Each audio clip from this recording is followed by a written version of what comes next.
चलिए शुरू करते हैं, ठीक है। इम्पोर्टेंट टॉपिक है, हम लोग पढ़ेंगे आज एमएसपी। और एमएसपी के साथ पढ़ेंगे डब्ल्यूटीओ का एग्रीकल्चर एग्रीमेंट, ठीक है, जो एमएसपी से रिलेटेड है। एमएसपी तो आप लोग जानते हैं ना, एमएसपी क्या होता है? Minimum, minimum support. न्यूनतम समर्थन मूल्य। हाँ, न्यूनतम समर्थन मूल्य यानी कि मिनिमम सपोर्ट प्राइस। थोड़ा सा पीछे लौट के चलते हैं। जब हम लोग good plan evening. Good evening Prabhinesh ji. थोड़ा सा पीछे लौट के चलते हैं। जब हम लोग प्लानिंग पढ़ रहे थे तो प्लानिंग में एक प्लान आया था जिसका नाम था थर्ड 5 ईयर प्लान। इस थर्ड 5 ईयर प्लान के समय हम लोगों ने देखा था कि इस प्लान के दौरान 3 प्रमुख घटनाएं हुई थी। एक हुआ था इंडो चाइना वार, एक हुआ था इंडो पाकिस्तान वार, और साथ ही साथ इसी थर्ड ईयर प्लान के दौरान पड़ा था सूखा, फैमाइन पड़ा था। इंडो चाइना वार कब हुई थी? 1962 में। पाकिस्तान वाला वार 1965, और 1965 के आसपास ये सूखा पड़ा था। जो पहले 3 प्लान हम लोगों ने देखे थे वहां पर हम लोगों ने एक चीज अगर गौर करी है तो वो ये है कि इन शुरुआती सालों में सरकार ने खेती को बढ़ावा देने के लिए कई सारे प्रयत्न किए। क्योंकि हम जो एग्रीकल्चरल प्रोडक्शन था, खास तौर से जो सीरियल्स थे या फूड ग्रेन्स थे, उनके लिए हम आत्मनिर्भर नहीं थे और हमको बाहर से वो इंपोर्ट करना पड़ता था।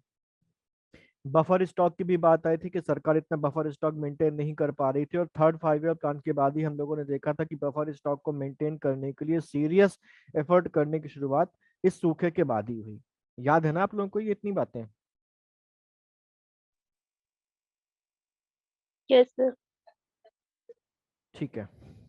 तो यहाँ पर बेसिकली होता क्या? अच्छा, एक चीज और इस थर्ड 5 ईयर प्लान के बारे में थी कि इस थर्ड 5 ईयर प्लान के दौरान ही हमारे पास जो एग्रीकल्चर की जो ग्रोथ थी वो निगेटिव थी। कितनी थी? -0.31%। निगेटिव ग्रोथ रेट देखा था एग्रीकल्चर ने इसी थर्ड 5 ईयर प्लान के समय। अच्छा, तो यहाँ पर इस जो दशक है, बेसिकली हम केवल 1965 या थर्ड 5 ईयर प्लान के जो जो स्पैन है उस पर केवल कंसंट्रेट ना करें, और अगर हम इस पूरे दशक को देखें जो 1960 का दशक है, उस पूरे दशक में भारत ने भयानक किल्लत देखी फूड ग्रेन्स की। ठीक है, फूड शॉर्टेजेस बहुत देखी। उसी बीच में सूखा आ गया तो और ज्यादा बुरी सिचुएशन हो गई। और हम देखें तो कई सारी घटनाएं, कई सारे स्टेप्स इस थर्ड 5 ईयर प्लान के बाद या इसके दौरान लिए गए इस समस्या से निपटने के लिए, जिसमें एक इंपॉर्टेंट चीज हम लोग पढ़ चुके हैं और वो क्या है? Green revolution. इसी समय तो 1960s के दशक में ही तो उसकी शुरुआत हुई थी ग्रीन रिवॉल्यूशन की।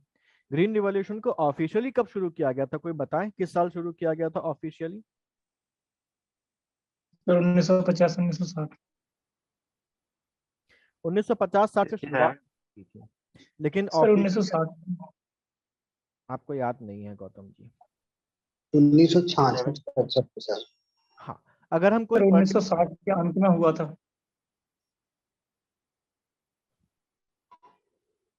कोई और बताएगा? 67 तो 1967। 1967। देखिए, मैंने जब इसको पढ़ाया था तो मैंने बताया था कि 1960s के दशक से तो शुरुआत हो चुकी थी भारत में, लेकिन ऑफिशियली अगर हम देखें तो जो हाई यील्डिंग वैरायटीज प्रोग्राम की शुरुआत जो हुई वो 1967 से ऑफिशियल शुरुआत मानते हैं। ये उस क्लास में मैंने बताया था। ऐसे ही यहाँ पर कुछ और काम किए गए उस हाई यील्डिंग वैरायटीज प्रोग्राम यानी कि ग्रीन रेवोल्यूशन के अलावा कुछ काम और किए गए। जैसे, अच्छा, यहाँ पर ऑब्जेक्टिव क्या था? ऑब्जेक्टिव सर था, हाँ जी, सर 67 या 68 सर। 1967। सर 68 लिखवाया था अगर ऑफिशियली देखा जाए तो। 1967 का बेसिकली एंड था। 1967, 1968 की शुरुआत, ठीक है था। 1968 आप लोग मान के चलिए, 1967 पूछता है तो 67 लगाइए, अदरवाइज 1967 68 की जो मीटिंग पॉइंट है, एंडिंग, वहां पर इसकी शुरुआत ऑफिशियली हुई थी, है ना? ठीक है। Yes sir. तो यहाँ पर हम लोग आगे देखिए, ये एक्चुअली क्या है ना, ग्रीन जो रिवोल्यूशन है वो एक कंटिन्यूअस प्रोसेस है जो पहले से चल रहा था। ऑफिशियल शुरुआत की बात हम लोगों ने की वही 1967। देखिए, स्पेसिफिकली जो लिखा मिलता है वो लिखा मिलता है 1967 68। ठीक है, समझ गए ना मेरी बात को? Yes sir. ठीक है। अच्छा, तो यहाँ पर जो समस्या थी उसका निदान जरूरी था, और वो निदान बेसिकली क्या था? प्रोडक्शन बढ़ाना, फूड प्रोडक्शन बढ़ाना।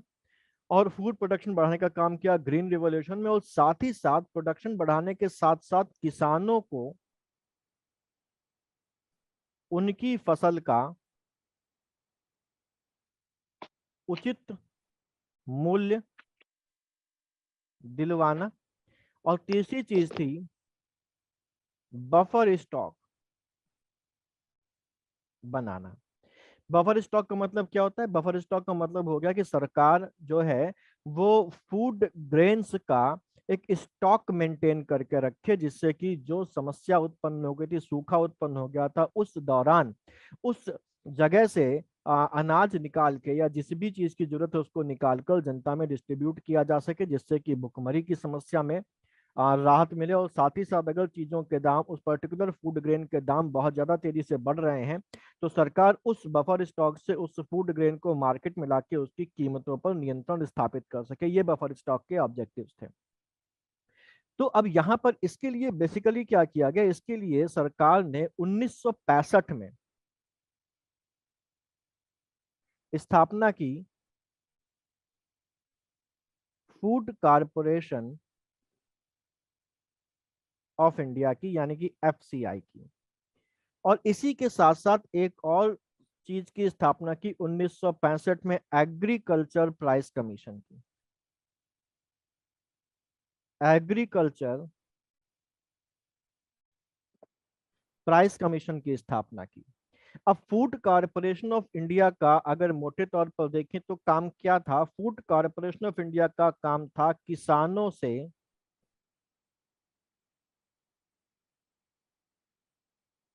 खाद्यान्न खरीदना,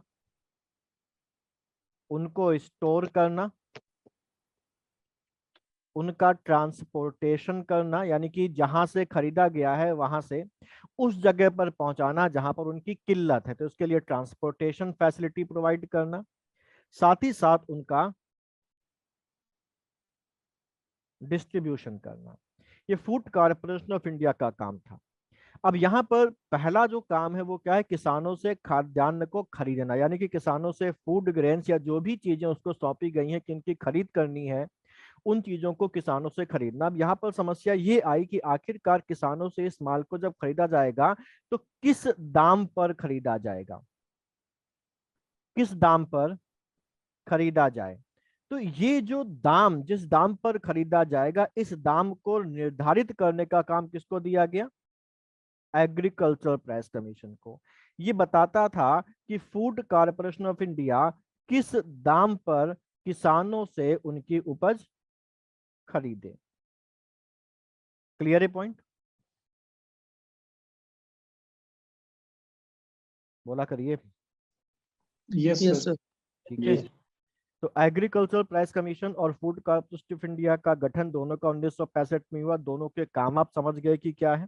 फूड का फूड कॉर्पोरेशन ऑफ इंडिया खरीद करेगी, स्टोरेज करेगी, ट्रांसपोर्टेशन करेगी और डिस्ट्रीब्यूशन करेगी। और जिस दाम पर खरीदेगी वो दाम उसको कौन बताएगा? वो दाम बताएगा उसको एग्रीकल्चर प्राइस कमीशन।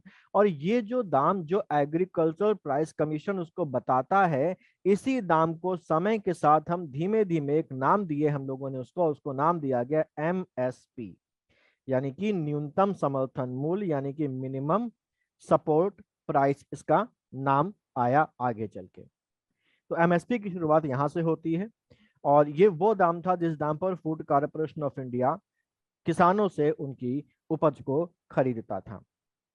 ये एग्रीकल्चर प्राइस कमीशन नाम की जो संस्था है ये आज है नहीं, क्योंकि इस संस्था का नाम 1985 में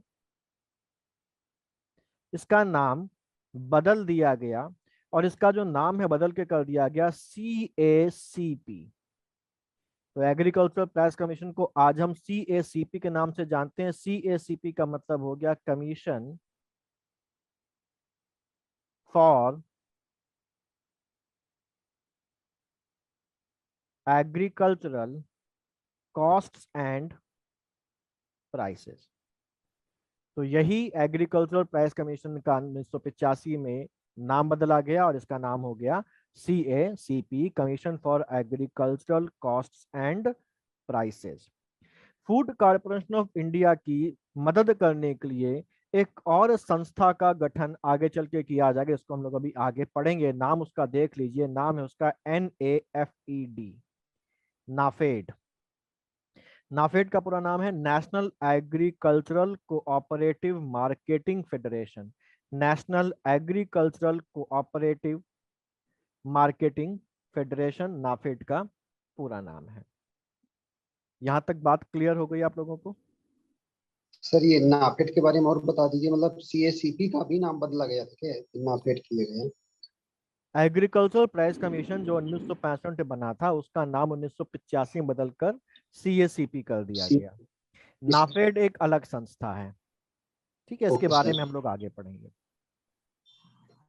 यहाँ तक कोई इसका समस्या सर है? एक बार सर इसका फुल फॉर्म नहीं कर नाफेड का फुल फॉर्म जी सर। नेशनल एग्रीकल्चरल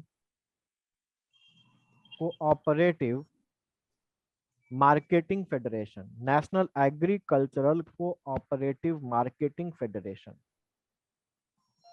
ठीक है। चलें आगे। जी सर। ओके जी अब यहाँ पर हम लोगों ने अभी देखा कि जो फूड कॉरपोरेशन ऑफ इंडिया है, इसका जो गठन हुआ वो हुआ 1965 में। फूड कॉरपोरेशन ऑफ इंडिया एक स्टैट्यूटरी बॉडी है। स्टैट्यूटरी बॉडी का मतलब हो गया वैधानिक या सांविधिक संस्था या निकाय। वैधानिक या सांविधिक निकाय या बॉडीज वो बॉडीज होती हैं जो किसी एक्ट के अंतर्गत बनाई जाती हैं। तो ये स्टैट्यूटरी बॉडी इसलिए है क्योंकि ये एक्ट के अंतर्गत बनाई गई और एक्ट का नाम है food corporation of India act 1964। तो food corporation of India act 1964 के अंतर्गत सरकार के द्वारा 1965 में इसका गठन किया गया। इसका जो हेड क्वार्टर है वो नई दिल्ली में है। हेडक्वार्टर इसका नई दिल्ली में है। काम इसके हम लोगों ने देख ही लिए क्या क्या काम है, कि जो खाद्यान्न है उनको प्रोक्योर करना, उनको खरीदना किसानों से, और उनका बफर स्टॉक मेंटेन करने का काम। आप लोगों ने देखा होगा जो शहर होते हैं, लगभग हर शहर में फूड कॉरपोरेशन ऑफ इंडिया के माल गोदाम होते हैं, जहां पर ये किसानों से कि जो अनाज खरीदा गया है उनको स्टोर करके रखता है। बड़े बड़े साइलोज वहां पर बने होते हैं जहां पर वो इन मालों अपने इस खरीदे हुए खाद्यान्न को स्टोर करके रखता है फूड कॉरपोरेशन ऑफ इंडिया। तो बफर स्टॉक मेंटेन करता है। तो ये बफर स्टॉक बेसिकली जो मेंटेन करना है, देखिए बफर स्टॉक को मेंटेन करने के लिए माल खरीदना पड़ेगा। और बफर स्टॉक मेंटेन क्यों करना है? हमारे पास एक पॉलिसी है, नेशनल फूड पॉलिसी, राष्ट्रीय खाद्य नीति। और आगे चल के हमारे पास एक कानून आया, नेशनल फूड सिक्योरिटी एक्ट, राष्ट्रीय खाद्य सुरक्षा कानून, जिसका ऑब्जेक्टिव क्या था कि देश की आबादी को, देश की गरीब जनता को भूखों नहीं मरने दिया जाएगा। और नेशनल फूड सिक्योरिटी एक्ट के अंतर्गत उनको खाद्यान्न प्रोवाइड किया जाएगा। ये खाद्यान्न कौन प्रोवाइड करेगा? सरकार प्रोवाइड करेगी। सरकार के पास आएगा कहां से? फूड कॉरपोरेशन ऑफ इंडिया अपने बफर स्टॉक से निकाल के सरकार को देगी, ठीक है। तो फूड कॉर्पोरेशन ऑफ इंडिया को सेटअप करने के ऑब्जेक्टिव्स में से एक ऑब्जेक्टिव क्या था? National food policy. और अब नेशनल फूड सिक्योरिटी जो एक्ट है उसके उद्देश्यों को पूरा करने में सहायता करना फूड कॉर्पोरेशन ऑफ इंडिया का एक और ऑब्जेक्टिव है। क्लियर? ठीक है जी सर। अच्छा, अब यहाँ पर कुछ और चीजें इसके बारे में देख लें। ये वाला पोर्शन इंपॉर्टेंट है एग्जाम के लिए, बिल्कुल ध्यान रखिएगा, ठीक है। यहाँ पर इसका काम बेसिकली क्या है, तो वो जो काम अभी देखे वो तो है ही, साथ ही साथ किसानों को मूल्य समर्थन प्रदान करके उनके हितों की रक्षा करना, यानी कि उनके इंटरेस्ट को सेफ गार्ड करना, एक इफेक्टिव प्राइस सपोर्ट प्रोवाइड करके। और ये कैसे करता है वो? एमएसपी पर माल खरीद के करता है। दूसरा काम क्या है?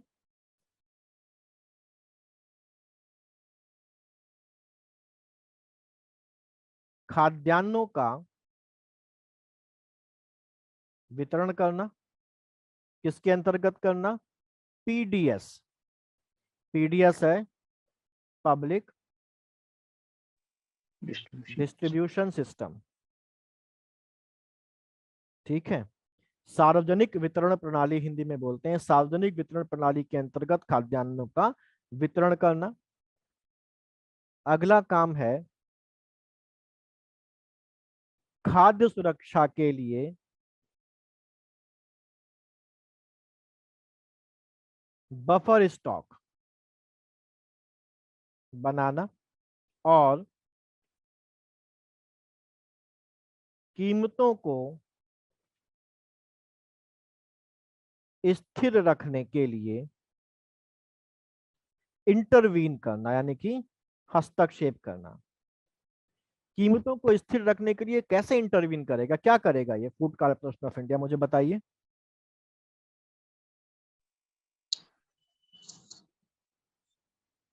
सर जब गेहूं की या खाद्यान्न की कीमत बढ़ेगी तब वजह ये अपने बफर स्टॉक का यूज करेगी, तो उसकी कीमत तो कम लाएगी। हाँ बिल्कुल सही, ठीक है, बिल्कुल सही। क्योंकि जब कीमतें बढ़ेंगी, हम लोग जानते हैं कि जब सप्लाई कम हो गई तो कीमतें बढ़ने लगी, तो ये अपने जो दरवाजे हैं वो खोल देगा और सारा गेहूं या जितनी भी जरूरत होगी वो मार्केट में आ जाएगा, जिससे कि सप्लाई टैप हो जाएगी और उनकी कीमतें धीमे धीमे नीचे आना शुरू हो जाएंगी, ठीक। अच्छा, ये सब चीजें किससे संबंधित हैं? ये सब चीजें तभी पॉसिबल हो जाएंगी, हो पाएंगी, जब फूड कॉर्पोरेशन ऑफ इंडिया किसानों से उचित दर पर माल को खरीदेगा। तो इसका ऑब्जेक्टिव तो ये है, ये उसके उद्देश्य हो गए। अब उसका कार्य क्या क्या है? तो कार्य मैं बता देता हूं। कार्य उसका क्या क्या है कि किसानों से उनके खाद्यान्नों को परचेज करना, तो परचेज करना खाद्यान्नों को, उनको मूव करना या उनको ट्रांसपोर्ट करना, एक जगह से दूसरी जगह पर ले जाना, उनको स्टोर करना और उनको डिस्ट्रीब्यूट करना, ये इसका काम है, ठीक है। और बेसिकली जो सेंट्रल गवर्नमेंट है उसने ये सारी जिम्मेदारी शुरुआत में तो फूड कॉर्पोरेशन ऑफ इंडिया को दे के रखी थी, लेकिन कुछ समय के बाद अगर हम देखें तो कुछ समय के बाद, जो अगर हम बात करें तो 1997-98 का जो साल है, 1997-98, अच्छा देखिए, फूड कॉर्पोरेशन ऑफ इंडिया एक सेंट्रल बॉडी है, केंद्रीय बॉडी है। तो यहाँ पर बेसिकली अगर हम लोग देखें तो एक सेंट्रल की बॉडी, केंद्रीय जो निकाय है, वो इन फूड ग्रेन्स को परचेज कर रहा है, ट्रांसपोर्टेशन का, स्टोरेज का और डिस्ट्रीब्यूशन का काम कर रहा है। तो हम ये बोल सकते हैं कि यहाँ पर अगर जो भी हम सिचुएशन देख रहे हैं उसमें हम ये कहेंगे कि ये जो सिस्टम है वो कैसा है, वो सेंट्रलाइज्ड है, केंद्रीकृत है। लेकिन 1997-98 में गवर्नमेंट ने इसको क्या कर दिया, इसको डिसेंट्रलाइज कर दिया, डिसेंट्रलाइज कर दिया और ये कहा कि फूड ग्रेन्स यानी कि जो खाद्यान्न है, इनको प्रोक्योर करना यानी कि इनको परचेज करना और इनको जो डिस्ट्रीब्यूट करना है, इसकी जिम्मेदारी अब किसके पास आ गई? ये स्टेट गवर्नमेंट्स खुद देखें, ये स्टेट गवर्नमेंट्स खुद देखें। लेकिन स्टेट गवर्नमेंट्स ने यहाँ पर थोड़ा सा अपनी असहमति जता, क्योंकि सीधी सी बात है, खर्चा बढ़ रहा था स्टेट्स का, जिम्मेदारी बढ़ रही थी स्टेट्स की। तो यहाँ पर सेंट्रल गवर्नमेंट ने बाद में ये कहा कि चलिए ठीक है, कोई बात नहीं, हम जिम्मेदारी आपको दे दे रहे हैं, हमने डिसेंट्रलाइजेशन किया है, लेकिन यहाँ पर हम आपको सपोर्ट प्रोवाइड करेंगे। यानी कि अब ये चीज क्या है, food corporation of India central की तरफ से तो परचेज करता ही करता है, साथ ही साथ ये स्टेट गवर्नमेंट्स को भी सपोर्ट प्रोवाइड करता है। तो आज की डेट में हम ये बोल सकते हैं कि ये जो प्रोक्योरमेंट प्लस जो डिस्ट्रीब्यूशन है फूड ग्रेन्स का सीरियल्स का, खाद्यान्नों का, ये एक तरीके से ज्वाइंट रिस्पॉन्सिबिलिटी है सेंट्रल गवर्नमेंट और स्टेट गवर्नमेंट की। तो अगर कोई ये पूछे कि ये जो सिस्टम है ये सेंट्रलाइज्ड है कि डिसेंट्रलाइज्ड है, तो हमारा जवाब होगा कि ये 1997-98 के बाद डिसेंट्रलाइज कर दिया गया, लेकिन जो सेंट्रल गवर्नमेंट है वो यहाँ पर सपोर्ट प्रोवाइड करती है, और ये एक ज्वाइंट रिस्पॉन्सिबिलिटी है सेंट्रल गवर्नमेंट और स्टेट गवर्नमेंट दोनों की। क्लियर? जी यस। ठीक है। जी सर। तो यहाँ पर अभी तक हम लोगों ने दो मुख्य चीजें ये देखी कि फूड कॉरपोरेशन ऑफ इंडिया माल को या खाद्यान्नों को परचेज करेगा किसानों से किस दाम पर? एमएसपी पर परचेज करेगा। दूसरी चीज हम लोगों ने देखी कि एमएसपी डिसाइड कौन करेगा? Agriculture price commission. हाँ, एग्रीकल्चर प्राइस कमीशन, जिसको अब किस नाम से CACP। जानेंगे हम लोग? सीएसी। Yes। ठीक है। सीएसीपी के बारे में हम लोग जान ही चुके हैं कि इसका मूल नाम एग्रीकल्चरल प्राइस कमीशन था। 1965 में एस्टैब्लिश किया गया, 1985 में नाम बदल दिया गया। और अगर हम इसको देखें तो सीएसीपी बेसिकली एक संबंधित है, किससे संबंधित है? Ministry of agriculture and farmers welfare से। ठीक। सीएसीपी का कंपोजिशन एक बार पूछा गया था, तो सीएसीपी का जो कंपोजिशन है वो क्या है? इसमें होता है एक चेयरमैन, एक इसका अध्यक्ष होगा, एक मेंबर सेक्रेटरी होगा यानी कि सदस्य सचिव, इसमें एक ऑफिशियल मेंबर होगा और दो नॉन ऑफिशियल मेंबर्स होंगे। ये जो दो नॉन ऑफिशियल मेंबर्स होंगे ये कौन होंगे? जो फार्मर्स कम्युनिटी के होंगे। ठीक है, फार्मर कम्युनिटी के रिप्रेजेंटेटिव्स होंगे, यानी कि किसानों के प्रतिनिधि के रूप में यहाँ पर ये दो नॉन ऑफिशियल मेंबर्स होंगे। ठीक। अब एग्रीकल्चर, हाँ जी सर थोड़ा सा ऊपर कर दीजिए, मिनिस्ट्री ऑफ एग्रीकल्चर एंड ये क्या था ऊपर? Farmers welfare. Yes sir. ठीक है, क्लियर? Yes sir. अब यहाँ पर जो commission for agriculture cost and prices है, हम लोगों ने देखा कि ये प्राइसेस को डिसाइड करता है। ठीक। और ये जो प्राइसेस है बेसिकली हम अगर ये बोलें कि सीएसीपी प्राइसेस को डिसाइड करता है, तो थोड़ा सा यहाँ पर उतना एग्जैक्ट नहीं है। जो सीएसीपी है वो सीएसीपी कुछ क्राइटेरियाज के आधार पर, हम लोग अभी देखेंगे, उन क्राइटेरियाज के आधार पर अलग अलग फसलों के जो इसके परव्यू में आती हैं, जिनके लिए एमएसपी डिसाइड किया जाता है, जो सरकार ने कहा है कि इन इन फसलों के एमएसपी जारी किए जाएंगे, इन इन चीजों को एमएसपी पर खरीदा जाएगा, उन फसलों के एमएसपी को ये असर्टेन करता है, उनकी कैलकुलेशन करता है, और कैलकुलेशन करने के बाद वो उनको रिकमेंड करता है। रिकमेंड करता है किसको? गवर्नमेंट, क्योंकि भाई हमारे हिसाब से ये एमएसपी होना चाहिए। उसके बाद गवर्नमेंट में कई सारे प्रोसीजर्स होते हैं, वो सेंट्रल गवर्नमेंट के द्वारा स्टेट गवर्नमेंट को भेजे जाते हैं, अलग अलग जो स्टेक होल्डर्स हैं, जो संबंधित पक्ष हैं, उनको भेजे जाते हैं, और फिर वो अपनी अपनी राय मशवरे वहां पर देते हैं, और अंत में ये सारी चीजें लौट के आती हैं कैबिनेट कमेटी के पास। कौन सी कैबिनेट कमेटी के पास? Cabinet committee on economic affairs के पास। तो अल्टीमेटली ये किसके पास आती है? Cabinet committee for economic affairs. ठीक है, या cabinet committee on economic affair, आर्थिक मामलों की कैबिनेट समिति के पास लौट के आती है, और इस cabinet committee on economic affairs के जो है ये इस पर क्या करती है? ये फाइनल डिसीजन लेती है। ठीक है, फाइनल डिसीजन लेती है, और इन फाइनल डिसीजन के लेने के बाद फिर एमएसपी को जारी कर दिया जाता है। ठीक। तो इसको अगर हम ऐसे बोलें कि जो CACP है ये MSP को रिकमेंड करती है और वो MSP CCEA के अप्रूवल के बाद लागू हो जाते हैं। तो ये हमारे पास सही सेंटेंस होगा। क्लियर? Yes sir. ठीक। अच्छा, अब कौन कौन सी फसलों पर MSP जारी किया जाता है? तो अगर देखा जाए तो टोटल,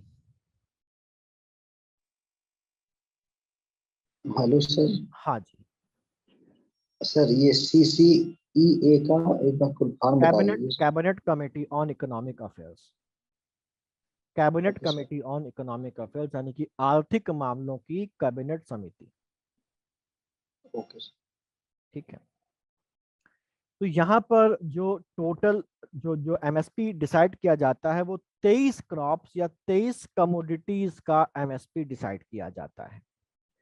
ठीक है। इन 23 कमोडिटीज में दोनों तरीके से बता रहा हूँ, किस प्रकार की फसलों के आधार पर और फसलों की जो बेसिकली मौसम के हिसाब से भी दोनों तरीके से बता देता हूँ कि यहाँ पर जो 23 क्रॉप्स हैं इनमें 7 खाद्यान्न है,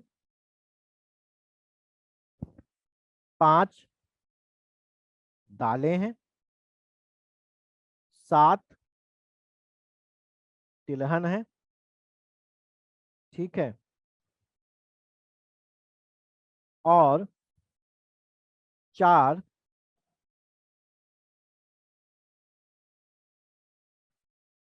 व्यावसायिक फसलें हैं। ठीक। खाद्यान्नों की बात करें तो खाद्यान्नों पर ध्यान देना है। यहाँ पर खाद्यान्नों में हमारे पास है धान यानी कि पैडी, गेहूं, मक्का, ठीक है, बाजरा, रागी और दूसरी फसलें। ठीक। मैं इनकी पूरी लिस्ट अभी आपको लिखवा दूंगा। यहाँ पर व्यावसायिक फसलों में हमारे पास आता है कोपरा यानी कि नारियल, गन्ना, कपास और जूट। ठीक। यहां तक क्लियर? फिलहाल 7 खाद्यान्न फसलें, 5 दालें, 7 तिलहन और 4 व्यावसायिक फसलें जिनमें कोपरा यानी कि नारियल, गन्ना, कपास और जूट शामिल हैं। इन 23 प्रकार की फसलों के ऊपर मिनिमम सपोर्ट प्राइस को जारी किया जाता है। अब अगर हम फसलों के मौसम के आधार पर अगर देखें तो हमको पता है कि मुख्य 2 मौसमी फसलें हमारे पास होती हैं, एक खरीफ और दूसरी रबी। तो इनमें जो ये 23 हैं इनमें 14 खरीफ के मौसम की फसलें हैं, 6 रबी के मौसम की फसलें हैं। इसके अलावा गन्ना, जूट और कोपरा यानी कि नारियल। तो खरीफ की कितनी फसलें इसके अंतर्गत आती हैं MSP की? 14। रबी की कितनी फसलें आती हैं? बेसिकली 6। इसके अलावा गन्ना, जूट और कोपरा यहां पर आता है। ठीक है। तो आगे चलें। जी सर। ये तो सर सर, सिर्फ एक क्वेश्चन व्यवसायिक था। में आ जाएगा ना, गन्ना, गन्ना, जूट जूट और और कोपरा, कोपरा? हाँ व्यवसायिक में बिल्कुल। हेलो हाँ जी। सर, एक क्वेश्चन था। हाँ, सर, राजकोषीय घाटा क्या होता है? राजकोषीय घाटा क्या होता है? जी सर। अच्छा, इसको मैं कंप्लीट कर लूं फिर बता दूं सोनू जी? Okay sir. हाँ जी, बजट से संबंधित है, बता दूंगा। ठीक है। यहाँ पर अभी हम लोगों ने देखा कि कुल 23 फसलों पर MSP जारी किया जाता है। इन 23 फसलों में से अगर देखा जाए तो 22 फसलों पर MSP जारी करना मैंडेटरी है और एक फसल पर जो दाम निर्धारित किया जाता है उसको MSP नहीं बोलते, उसको बोलते हैं FRP। MSP यानी कि fair and remunerative price. Basically है सर ये, गन्ने पे FRP हाँ होता है। बिल्कुल है ये MSP ही, लेकिन इसको MSP ना कह के फेयर एंड रेम्यूनरेटिव प्राइस बोलते हैं। वो क्यों बोलते हैं हम लोग अभी देखते हैं। तो ये है कौन सा, गन्ना। ठीक है, तो कुल 23 फसलों में से 22 पर MSP के नाम से जारी किया जाता है, और एक फसल जो कि गन्ने की है उस पर जो दाम निर्धारित किया जाता है उसको MSP ना बोलकर FRP यानी कि फेयर एंड रेम्यूनरेटिव प्राइस बोला जाता है।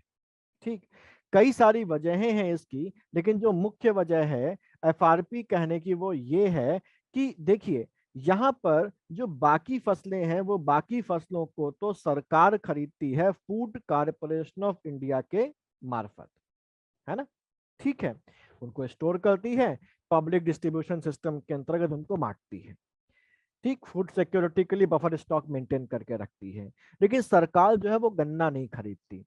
गन्ना कौन खरीदता है, गन्ना खरीदती चीनी है मिल। Sugar mills. ठीक है, गन्ना खरीदती हैं शुगर मिल्स। गन्ना एक ऐसी फसल है जिसमें जो वेट लूजिंग प्रॉपर्टीज होती हैं, कि उनको रखे रखे उनका जो रस है वो सूखने लगता है, और वो कुछ समय के बाद उनका वजन भी कम हो जाता है, और वो बेसिकली क्या किसी काम के भी नहीं रहते। तो जो शुगर केन है उनको एक निश्चित समय सीमा के अंदर शुगर मिल्स तक पहुंच जाना चाहिए। दूसरी बात, गन्ने को स्टोर करने का सरकार के पास कोई ऑब्जेक्टिव भी नहीं है। तो क्योंकि गन्ना सरकार खुद नहीं खरीदती है बल्कि वो शुगर मिल्स के द्वारा परचेज किया जाता है, तो सरकार जो है वो शुगर मिल्स से कहती है कि हम आपको ये दाम बता रहे हैं जो फेयर और रेम्यूनरेटिव है। आपके लिए फेयर है और किसान के लिए रेम्यूनरेटिव है। ठीक है, तो इस फेयर एंड रेम्यूनरेटिव प्राइस पर आप किसानों से गन्ने को परचेज करेंगे। क्लियर? ठीक है, जी सर। Yes sir. तो गन्ने पर FRP क्यों और बाकी सब पर MSP क्यों, ये क्लियर हो गया आप लोगों को। ठीक है, और ये बात ध्यान रखिएगा कि जो FRP हम लोग बोल रहे हैं बेसिकली है MSP ही, लेकिन इसका नाम कर दिया गया है FRP। ठीक, अब यहाँ, हाँ बोलिए। तो ये CACP जो नाम बदल के रखा गया था ये FCI का ही था ना। FCI का क्यों था, FCI अलग है। CACP नाम रखा गया APC था का। APC का, एग्रीकल्चरल APC। प्राइस कमीशन का। ठीक है, एग्रीकल्चरल प्राइस कमीशन। ठीक है, कृषि मूल्य आयोग का नाम बदलकर CACP कर दिया गया था। यहां तक कोई समस्या तो नहीं? No sir. ठीक, तो MSP का जब निर्धारण किया जाता है तो सरकार ये ध्यान रखती है कि उस पर्टिकुलर क्रॉप को या उस पर्टिकुलर कमोडिटी को प्रोड्यूस करने में किसान को जितना भी खर्चा आया है उस खर्चे के 1.5 गुने के बराबर MSP होना चाहिए। यानी कि इसका जो एक बेसिक प्रिंसिपल है वो ये है कि MSP कितना होना चाहिए, MSP होना चाहिए कॉस्ट ऑफ प्रोडक्शन का 1.5। यानी कि अगर 1 क्विंटल गेहूं को प्रोड्यूस करने में किसान को लागत आ रही है 800 रुपए, तो गेहूं का MSP कितना होना चाहिए, 800 मल्टीप्लाइड बाई 1.5 यानी कि 1200 रुपए। इतनी बात समझ में आ गई आप लोगों को? Yes sir. जी सर। ठीक है, और यही दाम जो है इसको सरकार ये मानती है कि ये किसानों के लिए रेम्यूनरेटिव होगा, और इसलिए वो उसको सपोर्ट प्राइस बोलती है। अब यहां पर MSP डिसाइड करने के लिए हमें क्या चीज पता होनी चाहिए। MSP बराबर क्या है, कॉस्ट ऑफ प्रोडक्शन ऐसा सर इंटू 1.5। यानी कि हमको कॉस्ट ऑफ प्रोडक्शन अगर पता चल जाए तो हम क्या निकाल लेंगे, हम निकाल लेंगे MSP। तो जो CACP है उस CACP का मुख्य काम क्या है? CACP का काम है कि इन फसलों का कॉस्ट ऑफ प्रोडक्शन कैलकुलेट करना। अब ये इंपॉर्टेंट चीज है, यहां पर CACP जो है यानी कमीशन फॉर एग्रीकल्चरल कॉस्ट है ना, वो बेसिकली क्या कर रही है? कॉस्ट ऑफ प्रोडक्शन कैलकुलेट करती है, यानी कि उत्पादन लागत कैलकुलेट करती है। यहां पर उत्पादन लागतों को कैलकुलेट करने के 3 तरीके हैं, ये इंपॉर्टेंट है। पहले तरीके को बोलते हैं A2 मेथड, दूसरे तरीके को बोलते हैं A2 प्लस FL मेथड, और तीसरे तरीके को बोलते हैं C2 मेथड। ठीक, A2 प्लस FL, और तीसरा क्या है? C2। ठीक, A2 मेथड क्या है? A2 मेथड में जितना भी पैसा किसान ने खर्च किया है उसकी टोटलिंग जो होती है वो हम कॉस्ट ऑफ प्रोडक्शन मान लेते हैं। ठीक है, उसको हम कॉस्ट ऑफ प्रोडक्शन मान लेते हैं, यानी कि A2 को कैलकुलेट करते समय वही लागतें कंसीडर की जाएंगी जिन्हें किसान ने अपनी जेब से खर्च किया है। यानी कि जिस भी चीज के लिए किसान ने पैसा दिया है उस पैसे को इंक्लूड किया जाएगा। जैसे किसान ने बीज खरीदे, बीज की कीमत को जोड़ लिया गया। किसान ने फर्टिलाइजर्स उर्वरक खाद डाली, उसके लिए पेमेंट किया, खरीद के लाया, उसको जोड़ लिया गया। किसान ने अपने फसलों में पेस्टिसाइड्स यानी कि कीटनाशक दवाओं को छिड़का, खरीद के लाया था कीटनाशक दवाओं को, उसका पैसा जोड़ लिया गया। किसान ने फसल को बोने में, फसल की निराई गुड़ाई करने में, फसल में फॉर एग्जाम्पल कटाई करते समय या उसको फिर बाद में उसकी मड़ाई वगैरह करते समय मजदूरों को लेके आया और मजदूरों को पेमेंट किया उसने, तो उनको जो मजदूरों को पेमेंट किया वो इंक्लूड कर लेंगे। अगर किसान ने जमीन किराए पर ली है तो जमीन का किराया जो दे रहा है उसको इंक्लूड कर लिया जाएगा।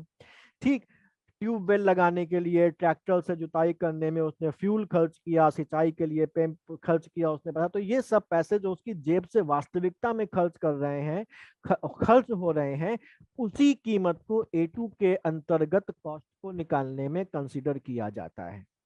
यानी कि अगर कोई ऐसा काम हुआ है जिस काम के लिए किसान ने पेमेंट नहीं किया है, खर्चा नहीं किया है, तो उसको A2 में इंक्लूड नहीं करते। यहां तक बात समझ में आ गई? ठीक, समझिए जरा। मान लीजिए कि किसान ने खेत में फसल की कटाई के लिए उसको 15 मजदूरों की जरूरत थी।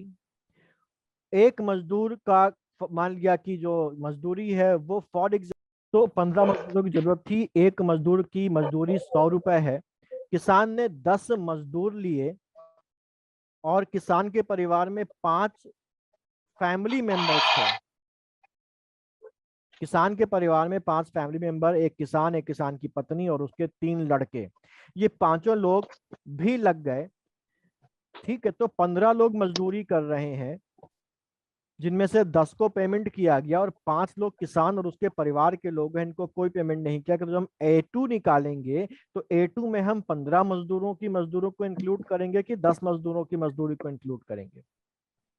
सिर्फ 10 की, 10 की। क्योंकि 10 की जेब हाँ, तो 10 के लिए है। बिल्कुल सही। यानी कि यहाँ पर जो फैमिली लेबर है जिसका हम पेमेंट नहीं कर रहे हैं, किसान खुद जो वहां पर अपना पसीना बहा रहा है, किसान के घर वाले जो उसमें काम करके अपने पसीना बहा रहे हैं, उसकी कॉस्ट को इसमें इंक्लूड नहीं किया जाता क्योंकि उनके लिए कोई भी पेमेंट नहीं किया गया। तो क्या A2 एक सही कॉस्ट को रिप्रेजेंट करेगा? नहीं। नहीं करेगा। ठीक है, ये सही कॉस्ट को रिप्रेजेंट नहीं करेगा। तो अब A2 के बाद जो अगली तरीका है निकालने का वो है A2 प्लस FL। तो देखिए इसमें क्या है, A2 यही वाली चीज, A2 में क्या कर दो, A2 में जोड़ दो कॉस्ट ऑफ फैमिली लेबर, यानी कि यहां पर अब 1000 नहीं बल्कि कितना जोड़ा जाएगा, 1500। 15। यानी 1500। किसान जो वहां पर, किसान के परिवार के सदस्य वहां पर जो खुद भी काम कर रहे हैं, उस काम की भी लागत निकाल के इसमें ऐड कर दी जाती है। इसको बोलते हैं A2 प्लस FL मेथड। तो अब मुझे बताइए A2 और A2 प्लस FL मेथड में ज्यादा बेटर कॉस्ट ऑफ प्रोडक्शन कौन सा मेथड आपको देगा? Sir A2 plus. A2 plus FL। Bharat में इसीलिए इस A2 प्लस FL मेथड को CACP जनरली फॉलो करता है। ठीक है, तो CACP जनरली किसको फॉलो कर रहा है? A2 प्लस FL को फॉलो करता है। आगे बढ़ने से पहले C2 को समझने पहले जरा, C2 क्या है? C2, अच्छा, अकाउंट बेसिकली इकोनॉमिक्स में कंसेप्ट है जिसको बोलते हैं अपॉर्चुनिटी कॉस्ट।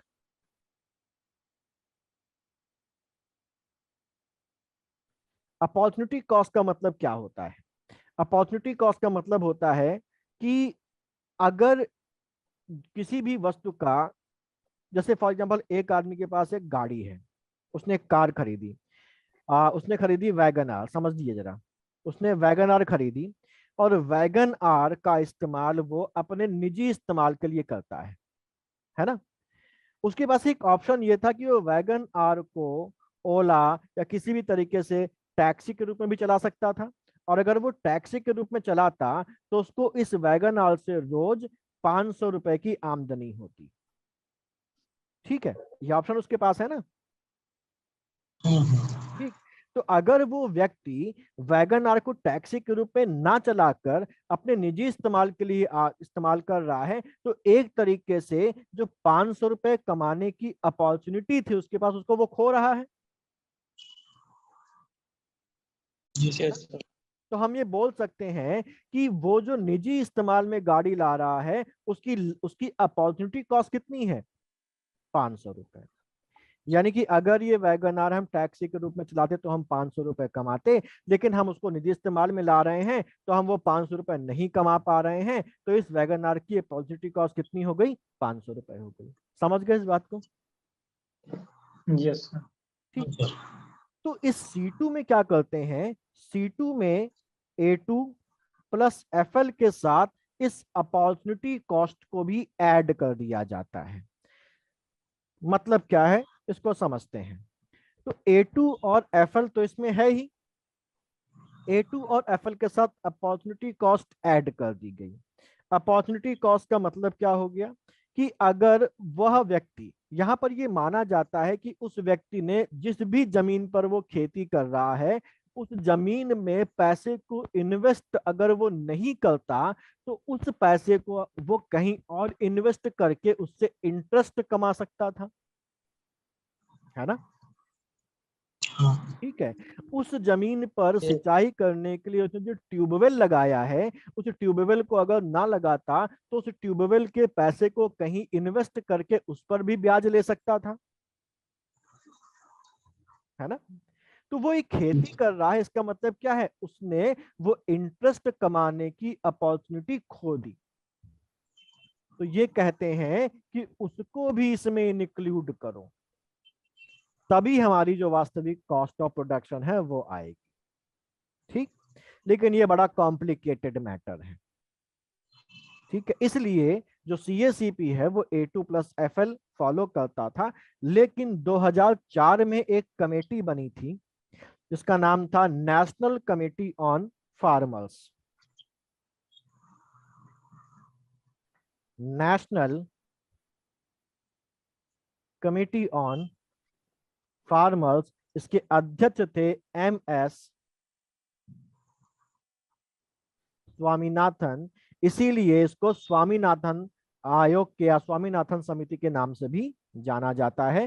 तो इस समिति ने कहा था कि CACP को कॉस्ट ऑफ प्रोडक्शन निकालने के लिए C2 मेथड को अपनाना चाहिए। इसने रिकमेंड किया किसको? C2 मेथड को। क्लियर? Yes sir. ठीक है, तो A2 मेथड क्या होता है? A2 प्लस FL मेथड क्या होता है और C2 मेथड क्या होता है, मुझे लगता है कि आपको ये समझ में आ गया होगा। ठीक, किसी को डाउट तो नहीं इसमें? नो नहीं सर। सर। ठीक, तो ये हमारे पास बेसिकली MSP था। MSP की कुछ कमियां भी हैं, जैसे हमने देखा कि MSP पे कुल 23 फसलें हैं, ठीक है। लेकिन भारत में बेसिकली क्या है, भारत में जो FCI है, और जब से हमारे पास नेशनल फूड सिक्योरिटी एक्ट आया, तब से जो परचेज है फूड ग्रेन्स की, वो सीमित हो गई केवल किसके लिए, वीट और चावल के लिए। यानी कि इन 23 क्रॉप्स में से केवल वीट और चावल की ही खरीद होती है, या ऐसे बोल सकते हैं कि बाकियों की बहुत नेग्लिजिबल खरीद होती है, और मैक्सिमम 98% जो खरीद है वो केवल वीट और चावल की होती है। ठीक, तो यहाँ पर 23 फसलों को सपोर्ट प्रोवाइड करना था, लेकिन यहाँ पर FCI क्या कर रहा है, केवल वीट और चावल खरीदे पड़ा है, और बाकी जो 21 फसलें हैं उन पर उतना ध्यान नहीं दे रहा है। तो ये इंडिया में इस सिस्टम की एक गड़बड़ी है।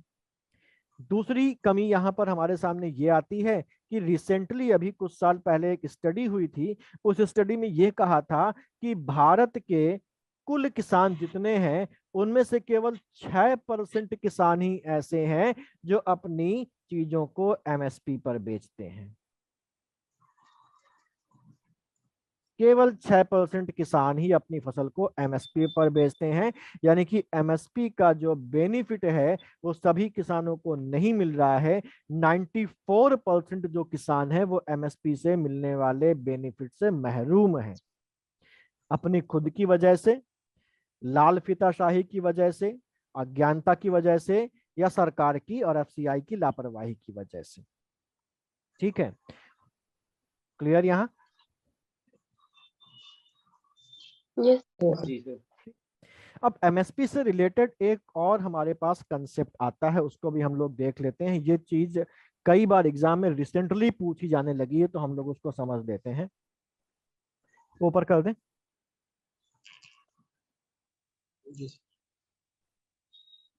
सर क्या ये भी होता है क्या, जैसे ये लोग जैसे गेहूं है लेके गए तो वहां बता देते हैं स्टॉक फुल हो गया है?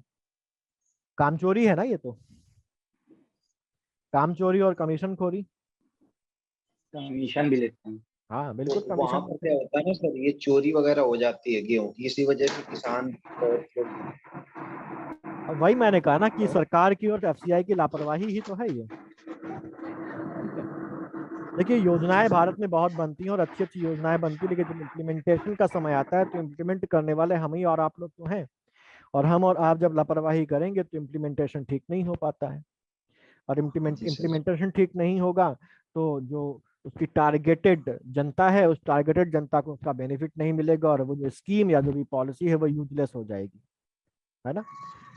ठीक है, जी सर। दिक्कत ये ये है कि हम एक लोग जब बेनिफिशियरी बनते हैं तब हम लोग अपने दायित्वों के लिए, सॉरी, अपने जो जो फायदे हैं उनके लिए बड़ा वैसे हो जाते हैं कि जागरूक हो जाते हैं कि सरकार की पॉलिसी बनी है लेकिन हमको लाभ नहीं मिला। लेकिन जब हम उस ले पोजीशन पर पहुंचते हैं और जब हम हमारे पर जिम्मेदारी आती है, जब हम ऑफिसर बन जाते हैं, तो हम क्या हो जाते हैं, उन्हीं चीजों के लिए उदासीन हो जाते हैं।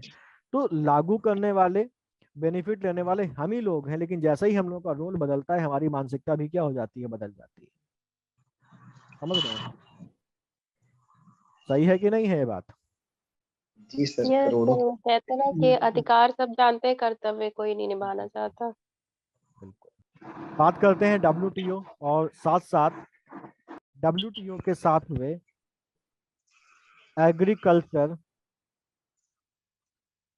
एग्रीमेंट की। ठीक, हम लोग WTO के बारे में पढ़ चुके हैं थोड़ा, जब हम लोगों ने रिफॉर्म्स पढ़े थे। WTO का जो गठन हुआ था वो कब हुआ था, आप मुझे बताइए। 1995। 1995 बिल्कुल। 1 जनवरी। और WTO के गठन का उद्देश्य क्या था? उद्देश्य था विश्व व्यापार। इंटरनेशनल ट्रेड को रेगुलेट करना, है ना। और रेगुलेट करने से ज्यादा इंटरनेशनल ट्रेड को लिबरेट करना, यानी कि सभी देश, इसको हिंदी में क्या बोल सकते हैं, मुक्त व्यापार को फ्री ट्रेड। प्रोत्साहित करना, यानी कि सभी देश एक दूसरे के साथ व्यापार कर सकें, किसी भी देश के द्वारा किसी भी देश के ऊपर कोई भी व्यापार, इंपोर्ट पर एक्सपोर्ट पर किसी भी प्रकार की रोक ना लगाई जाए।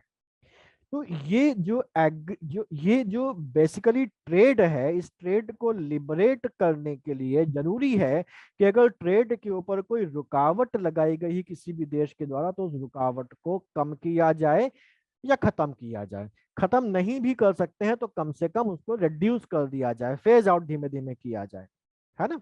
इन रुकावटों के बारे में हम लोगों ने जब इकोनॉमिक रिफॉर्म्स पढ़े तो वहां पर देखा था कि किस प्रकार से रुकावटें लगा सकते हैं। तो यहाँ पर जो रुकावटें लगाई जा सकती हैं या बैरियर्स लगाए जा सकते हैं इस मुक्त व्यापार पर, वो कई प्रकार के होते हैं, जिनमें से पहला है इंपोर्ट्स को रेस्ट्रिक्ट करके, यानी कि आयात को रेस्ट्रिक्ट करके, प्रतिबंधित करके। आयात को प्रतिबंधित करने के हम लोगों ने दो तरीके देखे थे। एक तरीका क्या था, टैरिफ बैरियर्स थे, याद है ना आप लोगों को। और दूसरा तरीका कौन था, नॉन टैरिफ बैरियर्स थे। टैरिफ बैरियर का मतलब है कि हमने अपने देश में इंपोर्ट ड्यूटी ही इतनी ज्यादा कर दी कि हमारे देश के लोग अब उस चीज को इंपोर्ट ही नहीं करते। 100 रुपए की चीज है, उस पर इंपोर्ट ड्यूटी 100 रुपए लगा दी, दुगने दाम पर हमारे यहाँ पड़ रही है, हम इंपोर्ट नहीं करेंगे। इंपोर्ट को क्या कर रहा है, तो उत्साहित कर रहा है। ट्रेड को क्या कर रहा है, इंटरनेशनल ट्रेड को नुकसान पहुंचा रहा है। नॉन टैरिफ बैरियर कैसे हो गए कि हमने उस पर मात्रात्मक प्रतिबंध लगा दिए, या हमने उसके इंपोर्ट को पूरी तरीके से बना कर दिया कि भाई इसको हम इंपोर्ट नहीं करेंगे। ये कैसे हो गए, नॉन टैरिफ बैरियर्स हो गए। क्लियर। दूसरा, ये तो हो गया कि हम बाहर से अपने देश में माल को आने से रोक रहे हैं, या बाहर से दूसरे देशों को हतोत्साहित कर रहे हैं कि वो हमारे देश में आके माल को बेचें। दूसरा है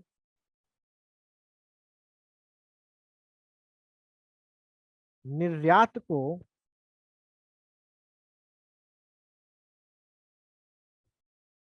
अनुचित प्रोत्साहन देना, यानी कि अनफेयर एडवांटेज टू एक्सपोर्ट। ये क्या होता है, हमारा देश है भारत, हमारे देश के बगल में एक और देश बैठा है चीन, ठीक। अब फॉर एग्जांपल भारत में कोई प्रोडक्ट है ए, ये प्रोडक्ट को भारत में बनाने की लागत आती है 80 रुपए, और इसको भारत में बेचा जाता है किस पर, 90 रुपए पर।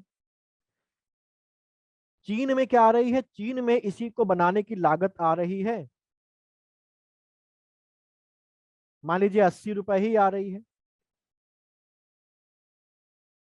ठीक है। चीन कहता है कि इस प्रोडक्ट ए को भारत में जाकर बेचो। अच्छा, यहां पर भारत में जाकर बेचने के लिए चीन बोल रहा है, और चीन कह रहा है अपने एक्सपोर्टर से कि भारत में इस चीज को जाके 60 रुपए में बेचो। अच्छा, अगर चीन भारत में इसको 60 रुपए में बिकवाने लगेगा तो भारत के व्यापार को नुकसान होगा कि नहीं होगा, हाँ होगा। है ना। क्योंकि हमारी तो लागत ही 80 रुपए आ रही है और चीन 60 में बिकवा रहा है। अब चीन का जो जो एक्सपोर्टर है, जो चीन में बैठा व्यक्ति बना रहा है, कह रहा भाई हम 60 में भारत में क्यों बेचें, हमको नुकसान नहीं हो जाएगा। तो चीन कहता है तुम नुकसान की चिंता ना करो, तुमको जो 20 रुपए का घाटा होगा ना वो हम पूरा कर देंगे, लेकिन तुम एक्सपोर्ट करो इसको। ये क्या है, ये गलत तरीके से एक्सपोर्ट को बढ़ावा दिया जा रहा है कि नहीं दिया जा रहा है। कि दूसरे देश की और इंटरनेशनल ट्रेड को डिस्टॉर्ट करने का काम हो रहा है कि नहीं हो रहा है। तो इस पर भी रोक लगाने का काम किसका है, WTO का है। कि कोई भी देश दूसरे देश के की अर्थव्यवस्था को, इंडस्ट्री को या इंटरनेशनल ट्रेड को अनफेयर एक्सपोर्ट को एडवांटेज देके डिस्टॉर्ट ना कर सके, है ना। ऐसे ही अगला है फेयर डोमेस्टिक प्रोडक्शन, ये सबसे विवादित चीज है WTO के इससे संबंधित। फेयर डोमेस्टिक प्रोडक्शन में क्या होता है कि WTO कहता है कि आप अपने देश के उत्पादन को बढ़ावा दीजिए, लेकिन एक सीमा से ज्यादा अपने देश के उत्पादन को बढ़ावा आप नहीं दे सकते। क्यों नहीं दे सकते? क्योंकि फिर आपके देश में उस चीज की अधिकता हो जाएगी, आप उसका इंपोर्ट बंद कर देंगे और साथ ही साथ आप उस चीज को बाहर भी एक्सपोर्ट करना शुरू कर देंगे। इससे क्या होगा, इंटरनेशनल ट्रेड जो सिस्टम चला आ रहा है वो गड़बड़ाना शुरू हो जाएगा। तो फेयर डोमेस्टिक प्रोडक्शन पर भी कोई व्यक्ति, कोई देश ज्यादा वो ना कर सके, इस पर भी इसके कुछ नियम कायदे हैं। ठीक है, और इसके अलावा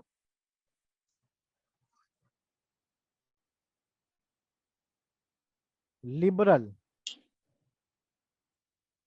ट्रेड को बढ़ावा देना, ये इसके WTO के काम है। तो ये बैरियर में तो नहीं आएगा, हाँ उसके ऑब्जेक्टिव्स में आ जाएगा। तो इन ये तीसरा समझ में नहीं आया, एक बार बता दीजिए। Fair and domestic. Fair domestic production का मतलब हो गया कि आप अपने देश में किसी भी पर्टिकुलर कमोडिटी के प्रोडक्शन को एक सीमा से ज्यादा बढ़ावा नहीं दे सकते। ठीक है, क्यों नहीं दे सकते? तो WTO के अपने तर्क हैं। उनका तर्क है कि एक प्रॉपर सिस्टम इंटरनेशनल ट्रेड का चला आ रहा है, आप अपने देश में उस चीज के प्रोडक्शन को बढ़ावा देंगे तो एक सीमा तक ठीक है, दीजिए, आपका अच्छी बात है, लेकिन आप उसको इतना ज्यादा बढ़ावा ना दीजिए कि अगर आप किसी दूसरे देश से कोई माल खरीद रहे हैं तो उससे आप इंपोर्ट करना ही बंद कर दें। यस सर, समझ गए मेरी बात को ना? बिल्कुल सर, थैंक यू सर। हाँ जी। तो इन सब चीजों के आधार पर एक एग्रीकल्चर एग्रीमेंट साइन किया गया, एक कृषि समझौता साइन किया गया WTO के द्वारा और सदस्य देशों के बीच में 1995 में ही। ठीक, अब इस एग्रीकल्चरल एग्रीमेंट की खास बातें क्या थी उनको समझ लीजिए, और ये एग्जाम के लिए इंपॉर्टेंट है क्योंकि इसी में हम लोग पढ़ेंगे WTO boxes, green box subsidy, blue box subsidy और अंबर बॉक्स, जिस पर रिसेंटली एग्जाम्स में सवाल कई बार आया है, लगभग 2-3 साल तो लगातार पूछा गया। ठीक है, तो ये इंपॉर्टेंट है, ध्यान से समझिएगा। तो इस एग्रीकल्चर एग्रीमेंट में क्या है, प्रोविजंस उसके कुछ देख लेते हैं जो हमारे लिए जरूरी है। पहली चीज, मार्केट एक्सेस। मार्केट एक्सेस यानी कि आप अपने देश के मार्केट को एक्सेसिबल बना के रखेंगे। मार्केट को एक्सेसिबल बनाने का मतलब समझ रहे हैं ना? मार्केट को एक्सेसिबल बनाने का मतलब है कि दूसरे देशों के साथ व्यापार पर कोई रुकावट नहीं लगाएंगे। बाहर से अगर कोई माल आ रहा है, इंपोर्ट हो रहा है, तो उस इंपोर्ट पर किसी भी प्रकार की रोक या बैरियर नहीं लगाएंगे। ठीक,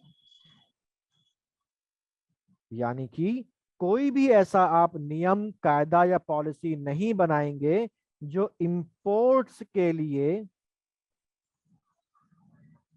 नुकसानदायक हो या डिसएडवांटेज क्रिएट करे। समझ गए? अब यहां पर अगर कोई देश कैसे इंपोर्ट पर रुकावट लगा सकता है, यानी कि इंपोर्ट पर बैरियर कैसे लगा सकता है, वो क्या कर सकता है? हम लोगों ने अभी देखा, टैरिफ बैरियर लगा सकता है या नॉन टैरिफ बैरियर लगा सकता है। टैरिफ बैरियर का मतलब क्या हो गया? इंपोर्ट ड्यूटी क्या कर दी? बढ़ा दी कि उस चीज पर इंपोर्ट ड्यूटी पहले 20% लग रही थी, हमने कहा इस पर इंपोर्ट ड्यूटी 50% लगेगी, या इस पर इंपोर्ट ड्यूटी 80% लगेगी, या इस पर इंपोर्ट ड्यूटी 100% लगेगी। तो जाहिर सी बात है उसका इंपोर्ट प्रभावित होगा कि नहीं होगा, और उस पर्टिकुलर देश के व्यापार को नुकसान होगा कि नहीं होगा, है ना? ठीक है। यस तो ये टैरिफ बैरियर लगाकर वो मार्केट एक्सेस को रेस्ट्रिक्ट कर सकता है कोई देश, और ऐसे ही नॉन टैरिफ बैरियर लगाकर भी रेस्ट्रिक्ट कर सकता है। ये नॉन टैरिफ बैरियर कैसे हो गए? रेस्ट्रिक्शन लगा दी कि भाई हम ये वाला माल इससे ज्यादा इंपोर्ट नहीं करेंगे, या हम बाहर से प्याज इंपोर्ट करेंगे ही नहीं, बंद कर दिया हमने इंपोर्ट, या हमने उस पर कुछ ऐसे नियम लगा दिए जिनको कोई देश पूरा ही नहीं कर पा रहा। अक्सर हम लोग समाचारों में या अखबारों में पढ़ते हैं कि हमारे देश से गेहूं भेजा गया अमेरिका, और अमेरिका ने उस गेहूं को वापस लौटा दिया कि खराब गेहूं है, ले जाओ वापस, है ना? पढ़ा होगा कभी कभी अखबारों में आपने, है ना? या अमेरिका ने उस गेहूं को रोक दिया और कहा कि इस गेहूं के दानों के साथ कोई एक अलग प्रकार की वनस्पति के दाने भी इसमें आ गए हैं, जिससे हमारे देश का जो फ्लोरा और फौना है उसको नुकसान पहुंच सकता है। जैसे हमारे देश में अमेरिका से गाजर घास आ गई थी, है ना?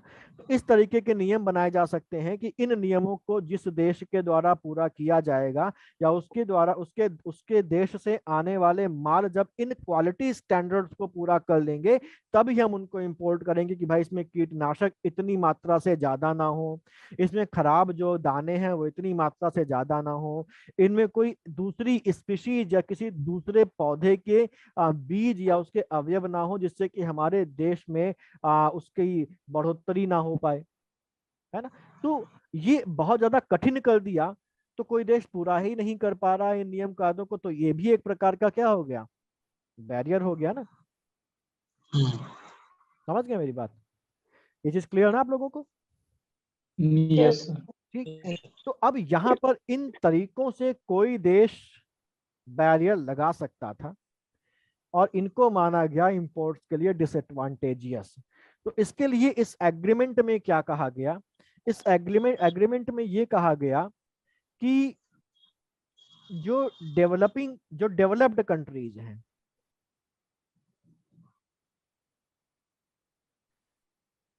और जो डेवलपिंग कंट्रीज हैं,